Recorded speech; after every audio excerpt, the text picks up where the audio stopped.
Comment vaincre ces batailles? Comment vaincre lorsque vous luttez contre des esprits mauvais? Comment vaincre lorsque vous avez des mauvais rêves? Comment vaincre lorsque des sorciers de votre famille, des sorciers de votre quartier, des sorciers dans votre travail, lorsqu'ils sont en train de vous oppresser, lorsque vous sentez cette oppression spirituelle sur votre vie? Comment vaincre ce genre de bataille, ce genre de lutte?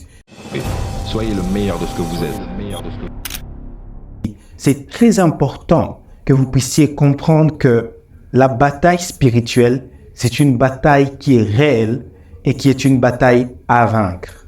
Nous avons hérité de la victoire en Christ et il nous faut manifester cette victoire au travers des batailles auxquelles nous faisons face tous les jours. Éphésiens chapitre 6, le verset 12, la Bible est en train de dire « Car nous n'avons pas à lutter contre la chair ni le sang, contre la chair et le sang, mais contre les dominations, contre les autorités, contre les princes de ce monde des ténèbres, contre les esprits méchants dans les lieux célestes. C'est pourquoi prenez toutes les armes de Dieu afin de pouvoir résister dans le mauvais jour et tenir ferme après avoir tout surmonté. » Alléluia.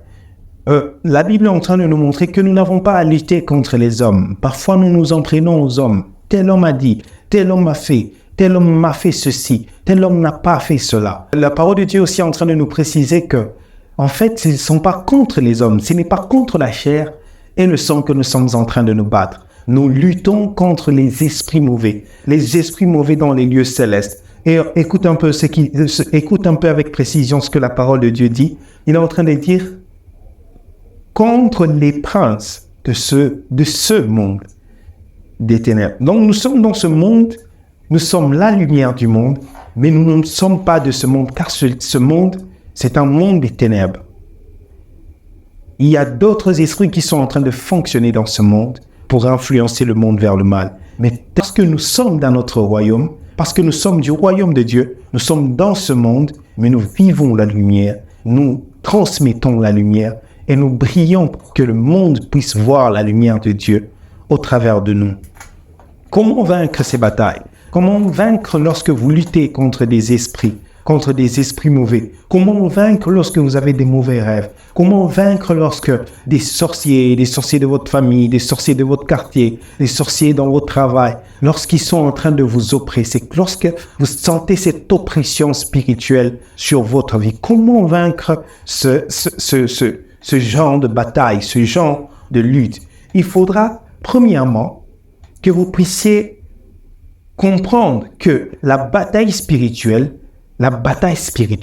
c'est d'un royaume à un autre. C'est une bataille du royaume des ténèbres contre le royaume de la lumière. C'est que le jour où vous avez quitté le royaume des ténèbres pour donner votre vie à Dieu, vous êtes entré dans une lutte de deux royaumes. Alors la première des choses qu'il faudra faire pour être victorieux dans ces batailles, il faudra s'assurer que vous faites partie du royaume de la lumière. Parce que vous n'allez pas vous battre contre le royaume des ténèbres en étant dans le royaume des ténèbres. Le royaume des ténèbres n'est pas divisé contre lui-même.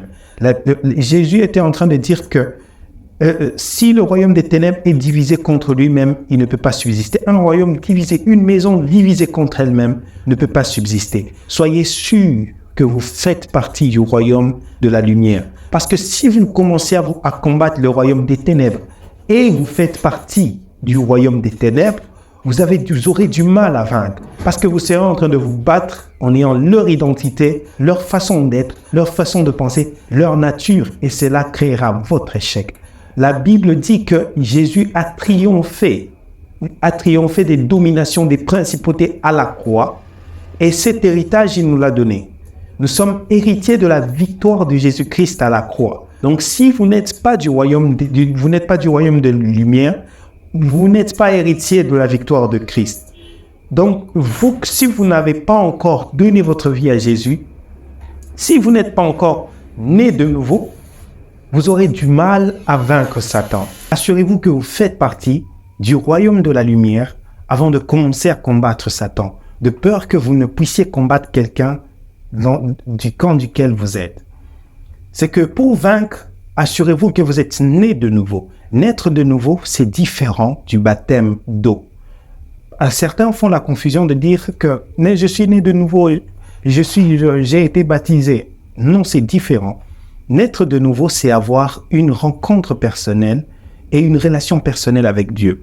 Ça commence au jour où vous avez cru en Christ, vous vous êtes repenti et vous avez commencé à marcher en nouveauté de vie. C'est que naître de nouveau, ce n'est pas quelque chose de théorique. Naître de nouveau, c'est quelque chose de pratique. C'est quelque chose de très vrai que vous vivez au travers du Saint-Esprit. Si vous n'avez pas la conviction du Saint-Esprit en vous, que vous êtes né de nouveau, vous avez besoin de donner votre vie à Jésus. C'est là que commence notre victoire face aux oppressions sataniques. Ne commencez pas d'abord par crier sur les démons.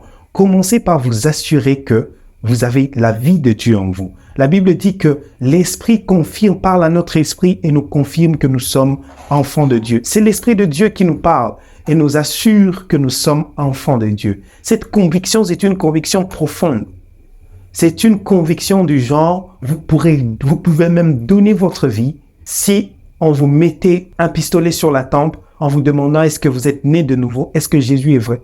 S'il n'y a pas de question de doute, lorsque l'Esprit confirme à votre esprit que vous êtes enfant de Dieu, c'est une autre chose. Vous savez que vous savez que vous savez que vous êtes sauvé et que vous êtes un enfant de Dieu parce que l'Esprit confirme à votre esprit. Lorsque l'Esprit confirme à votre esprit, cela parle à votre être tout entier, à votre corps, à votre âme, à votre être intérieur. Vous savez que vous savez que vous savez que vous êtes né de nouveau. Et cela vous assure déjà la victoire en Dieu.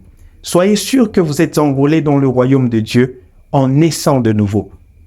Lorsque maintenant vous êtes enrôlés dans le royaume de la lumière, c'est là maintenant qu'est la base de votre assurance. Vous savez que ceux qui vous combattent ne sont pas de votre camp. Vous savez que ceux qui sont contre vous spirituellement, ce sont des gens qui sont du monde des ténèbres et vous êtes du royaume de la lumière et vous êtes appelés à vaincre. C'est une lutte, mais nous combattons déjà dans la victoire. Une deuxième chose, c'est que vous devez connaître votre identité. C'est que lorsque vous êtes né de nouveau maintenant, vous devez être conscient de votre identité. Ne négligez pas l'identité parce que la bataille spirituelle, c'est d'abord une question d'identité. C'est d'abord une bataille d'identité. Et écoutez comment Jésus était en train de combattre ces batailles. Lorsque le diable était en train de le tenter, il était en train de lui demander des choses comme si tu es le Fils de Dieu, si tu es le Fils de Dieu, fais ceci. Si tu es le Fils de Dieu, fais cela. Ne vous demandez-vous pas pourquoi le diable peut attaquer le Fils de Dieu et commencer à lui dire si tu es le Fils de Dieu. Il fallait qu'il le prouve. Et même la bataille avec Adam et Ève, lorsqu'ils étaient tentés dans le jardin d'Éden, vous voyez que le diable est venu vers eux et il a commencé à leur dire, Dieu a-t-il vraiment dit, vous deviendrez, si vous mangez à ce fruit, vous deviendrez comme Dieu. Il était en train de vouloir twister, changer, en train de vouloir pervertir la façon dont ils étaient en train de voir leur identité et qui ils étaient, au point de vouloir leur vendre quelque chose qu'ils étaient déjà, mais en mal. C'était un arnaqueur professionnel. La Bible dit que le voleur vient pour voler, pour tuer et pour détruire. Le diable, c'est un voleur professionnel. Quand il vient vers vous, il attaque votre identité en Dieu. Il essaie de vous diminuer, vous faire voir que, en fait, vous n'êtes rien. Dieu n'est pas avec vous. Vous n'êtes pas, vous n'êtes personne, en fait. Vous n'êtes personne. Pourquoi continuer à l'été? Pourquoi?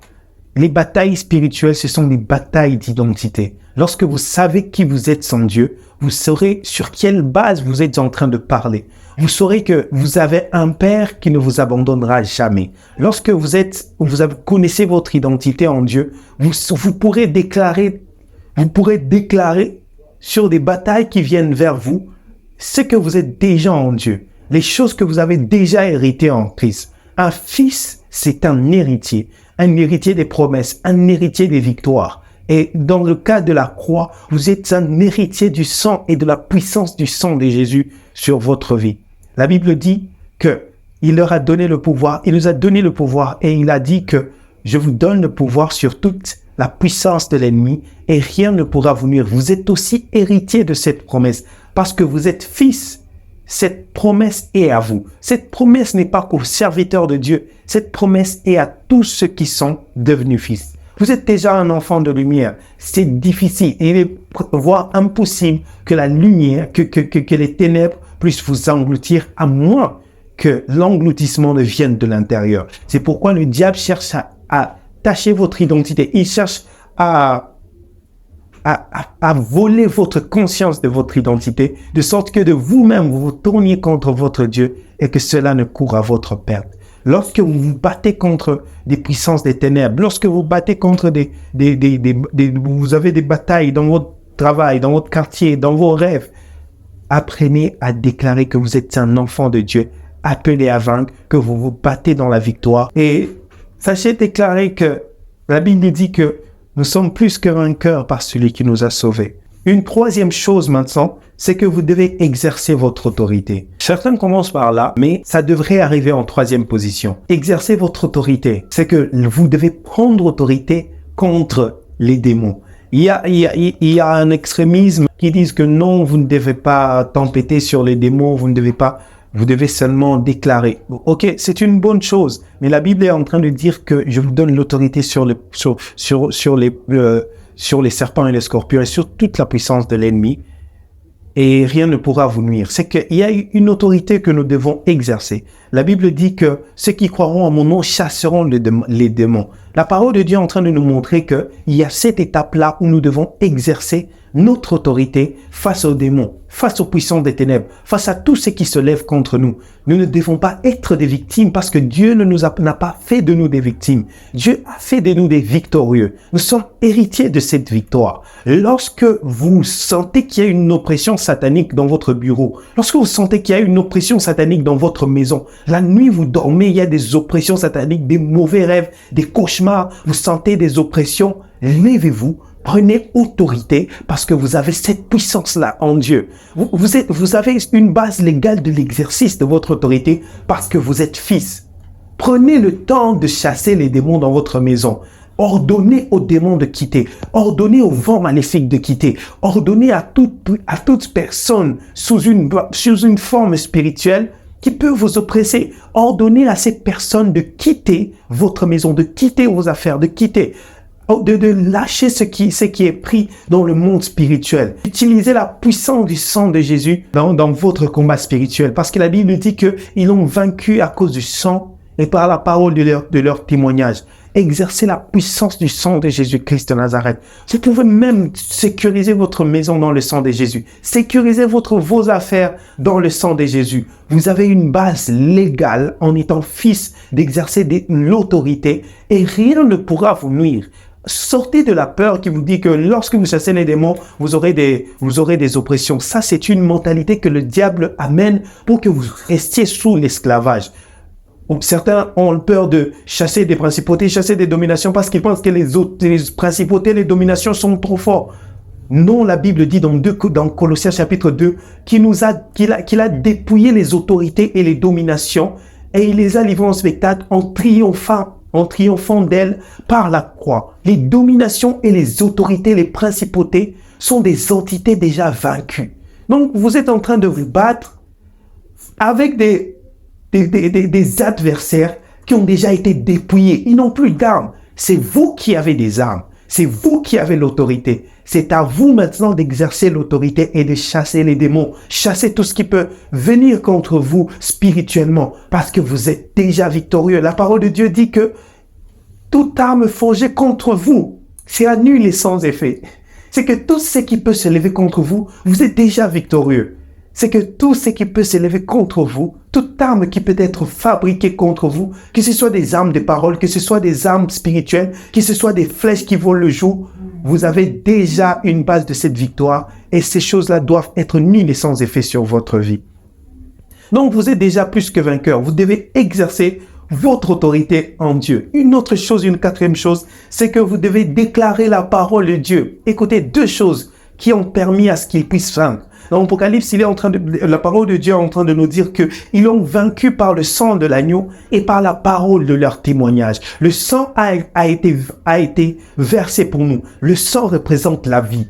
La vie de Christ est le sang qui a été versé et qui parle sur l'autel. C'est sang qui parle de miséricorde, c'est sang qui rappelle l'œuvre qui a été faite pour nous, mais aussi par la parole de notre témoignage. Nous devons aussi apprendre à déclarer la parole de Dieu.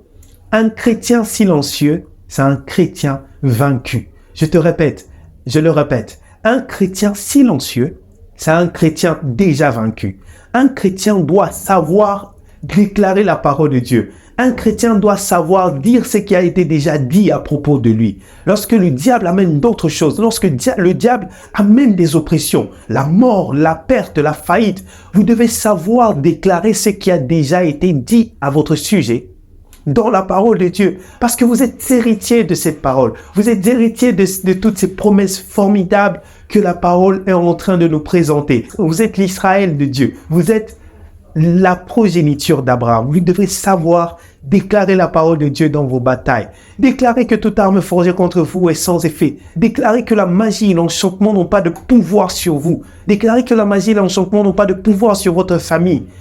Déclarer que la magie et l'enchantement n'ont pas de pouvoir sur vos enfants. C'est en déclarant ces choses que vous les verrez s'accomplir. La mort et la vie sont au pouvoir de votre langue. Une dernière chose, c'est que lorsque vous êtes en train de combattre spirituellement, vous devez savoir exercer l'autorité, mais il y a des batailles qui sont vaincues lorsque vous déracinez de vous des choses qui appartiennent au diable. Lorsque vous déracinez de votre esprit des mentalités qui sont plantées par le diable pour pouvoir vous maintenir sous l'esclavage. Parce que si vous gardez ce qui est du diable, le diable aura une base légale pour venir encore vers vous et vous opprimer. Et vous oppresser. La Bible est en train de dire, Jésus était en train de dire que le diable, que le prince de ce monde vient et il n'y a rien de lui en moi. Il n'y avait rien de Satan en Jésus. Tout ce qui était en Jésus était divin. Tout ce qui était en Jésus venait du Père et ça venait de l'Esprit de Dieu. Faites en sorte qu'en vous, il n'y ait rien du diable. Faites en sorte que l'esprit de pauvreté que vous chassez, qu'il n'y ait pas en vous la mentalité du diable.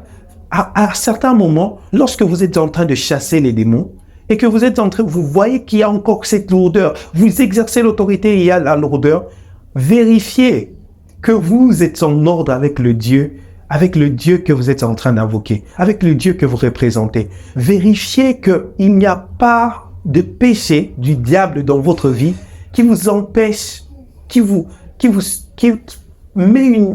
met un mur entre votre victoire et vous. Faites en sorte que lorsque vous commencez à chasser les démons, parfois faites une pause. Vous ne mourrez pas. Faites une pause. Confessez-vous. Remettez-vous en ordre avec Dieu. Demandez pardon pour certains péchés que vous avez commis au courant de la journée. Remettez votre relation avec Dieu en ordre. Et là encore, reprenez votre autorité. Parce que certaines choses, le diable, lorsqu'il voit que vous êtes un menteur chronique et vous êtes en train de chasser le diable, le mensonge que vous gardez dans votre vie ouvre une porte au diable pour vous opprimer, pour vous faire du mal et pour encore revenir. Vous pouvez les chasser maintenant, mais tellement il sait que dans la maison qui est votre cœur, il y a encore cet autel qui le permet de revenir. Il reviendra. Enlevez de vos vies des choses qui permettent au diable de vous opprimer. C'est comme ça que vous serez en train de vaincre. Déraciner la mentalité de la victimisation. Faites sortir de vous tout ce qui peut permettre au diable de revenir et de vous oppresser ou de tenir certaines parties de vos vies. Rappelez-vous de ceci, c'est très important. Vous êtes comme un aimant qui attire, vous attirez vers vous tout ce qui a une composante qui a la même nature que ce que vous êtes en train d'attirer. Écoutez un peu, c'est comme l'aimant. Il peut attirer du métal, mais à côté du plastique, il ne peut pas attirer. Mais lorsqu'il est à côté du métal, il y a du métal qui vient. Vous êtes comme cet aimant. Lorsque vous passez à côté de la prospérité, la mentalité qui est en vous de la prospérité fera en sorte que vous allez attirer la prospérité. Si vous avez une mentalité satanique, une mentalité d'escroc, vous serez en train d'attirer le diable et le diable aura une base légale de vous opprimer parce que vous avez en vous la mentalité qui permet à ce que le diable vienne vers vous. Faites sortir de vous la mentalité satanique qui attire les choses de la nature du diable dans vos vies. Attirez vers vous des choses. La Bible dit que soyez transformés par le renouvellement de l'intelligence. Nous ferons une autre vidéo pour parler du renouvellement de l'intelligence. Mais lorsque vous êtes renouvelé dans votre intelligence, dans votre être intérieur, vous attirez vers vous les choses divines qui ont été écrites sur vous depuis des années, depuis des milliards d'années, depuis des temps anciens. Que Dieu vous bénisse. J'espère que ces clés pourront vous aider. J'étais en train de dire, premièrement, soyez enrôlés dans le royaume de Dieu en naissant de nouveau. Deuxièmement, connaissez votre identité. Troisièmement, vous devez exercer votre autorité. Quatrièmement, vous devez déclarer la parole de Dieu. Et cinquièmement, vous devez faire sortir de vous, vous devez déraciner de votre être intérieur tout ce qui est du diable qui pourrait attirer des oppressions et le fait que vous soyez opprimé par le diable. Que Dieu vous bénisse abondamment.